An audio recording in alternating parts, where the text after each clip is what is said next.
రైతు సంఘాలు, వ్యవసాయ కార్మిక సంఘాలు, ఉద్యోగ సంఘాలు, కలిసి వచ్చేటువంటి స్వతంత్ర ఫెడరేషన్లు అన్ని కూడా ఐక్యంగా ఇప్పటిదాకా విడివిడిగా వారి వారి సమస్యల పైన పోరాటాలు నిర్వహించి ఈ నెల 12వ తేదీన ఐక్యంగా దేశవ్యాప్త సార్వత్రిక సమ్మె చేయడానికి సిద్ధమవుతున్న తరుణంలో ఆ సమ్మె జయప్రదంలో భాగంగా ఈ రోజు గుంటూరు నగరంలో బైక్ ర్యాలీ నిర్వహిస్తూ ప్రజలకి అదేవిధంగా కార్మికులకి అందరికీ కూడా ఈ సమ్మె యొక్క ప్రాధాన్యతను తెలియజేస్తూ బైక్ ర్యాలీ కొనసాగడం జరిగింది. ప్రధానంగా నా ముందు మాట్లాడిన పెద్దలు ఈ సమ్మె యొక్క ప్రాధాన్యత గురించి అనేక విషయాలు తెలియజేయడం జరిగింది.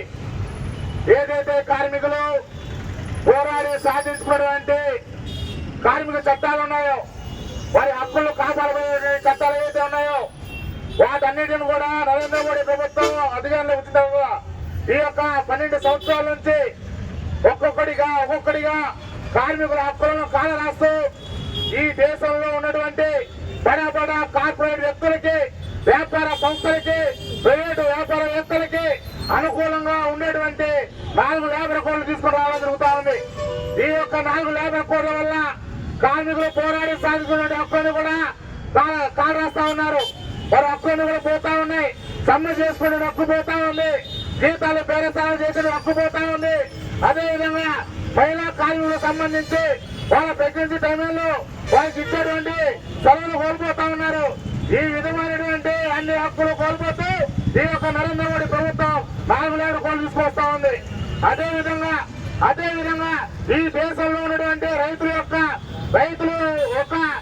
వాళ్ళు పండించిన పంటకి గిట్టుబాటు ధరలేక మనం చూస్తా ఉన్నాం. ప్రతిరోజు కూడా రైతు చావు లేని పేపర్ లేకుండా, న్యూస్ లేకుండా ఈ రోజు పేపర్ వస్తా ఉంది. అంత దయనీయమైన పరిస్థితుల్లో ఈ రోజు భారతదేశంలో రైతులు ఉంటా ఉంటే, వారి గిట్టుబాటు ధర కోసం వారు పోరాటం చేస్తా ఉంటే, వారు పండించిన పంటలకి మద్దతు ధర కోసం వారు పోరాటం చేస్తా ఉంటే, వారి హక్కులు మొత్తం కూడా కాలరాస్తూ ఈ రోజు 3 వ్యవసాయ నల్ల కాలం చట్టాలు తీసుకొస్తా ఉన్నారు. దాని ద్వారా వ్యవసాయం మొత్తం కూడా పూర్తిగా కార్పొరేట్ లో పోతా ఉంది. వ్యవసాయం పూర్తిగా వారు ఏ పంట వేసుకోవాలో, ఏ కంపెనీలు చెప్పేటువంటి విత్తనాలు వారు వేసుకోవాలి. వాళ్ళు ఏ పంట పండించాలో వాళ్ళే చెప్తారు.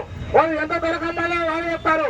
వాళ్ళు ఎక్కడ నిల్వ చేసుకోవాలో ప్రైవేట్ కంపెనీలు చెప్పేటువంటి ప్రమాదం ఈ రోజు రాబోతా ఉంది.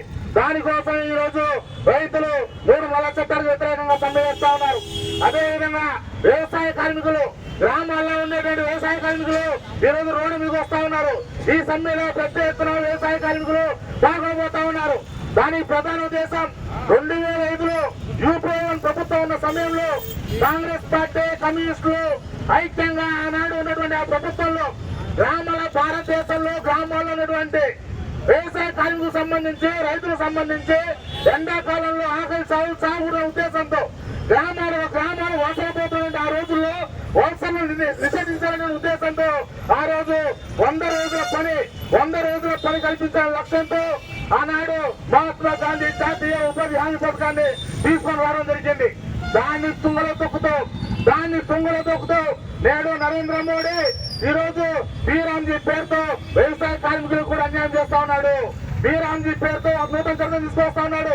ఆ చట్టం ద్వారా పూర్తిగా వ్యవసాయ కార్మికులు నష్టపోతా ఉన్నారు. దానికి వ్యతిరేకంగా వ్యవసాయ కార్మికులు పెద్ద ఎత్తున రేపు సమ్మెలో పాల్గొంటా ఉన్నారు. ఈ విధంగా భారతదేశంలో ఉన్నటువంటి అన్ని వర్గాల ప్రజలు, అన్ని వర్గాల కార్మికులు ఈ రోజు సమ్మె చేయబోతా ఉన్నారు. అంతటి ఘన చరిత్ర కలిగినటువంటి ఆ యొక్క సమ్మెలో సుమారుగా ఈ భారతదేశ వ్యాప్తంగా 40 కోట్ల మంది పాల్గొనబోతున్నటువంటి ఆ సమ్మెలో ఈ గుంటూరు నగరంలో వెంకటేశ్వర విద్యా మందిరం నుంచి ఉదయం 10 గంటలకి ఈ నెల 12వ తేదీన కలెక్టర్ కార్యాలయం వరకు పెద్ద ఎత్తున ర్యాలీ జరగబోతా ఉంది. ఆ ర్యాలీలో కార్మికులు, రైతులు అదే